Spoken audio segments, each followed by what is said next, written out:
আন্দোলনের এই মৌসুমে বক্তৃতা করার নেশা মেটাতে একাই নতুন একটা মাইক কিনে নিয়েছেন সেই খায়রুল। মাইকটা আমার বাবা মার টাকায় 20 বছর পরে এই মাইকটা দিছে।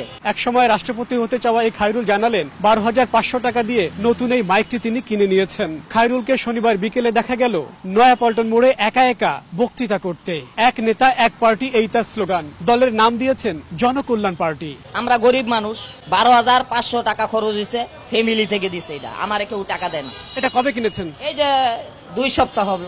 মজার ব্যাপার হলো খায়রুল এই মাইকটি আবার ভাড়াও দেন। যেদিন কেউ ভাড়া না নেয় সেদিন খায়রুল জনসভা শুরু করে দেন একা একা।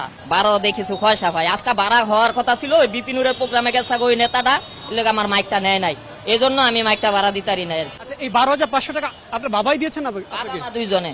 আমি বলছি আমি অনেকদিন ধরে রাজনীতি করি, কষ্ট মষ্ট করে দেন, মাইক ভাড়া দেওয়ার নিয়ত আইছিলাম, মন দিয়ে আয় নাই লোক আমি বক্তব্য দিতাম। আমার বাবা সরকারি চাকরি করতো, অফিসার ছিল, এখন রিটায়ার্ড, বাড়িতেই থাকে, আর বাইরে বিদেশ থাকে, বাবা মারে খরচ দেয়।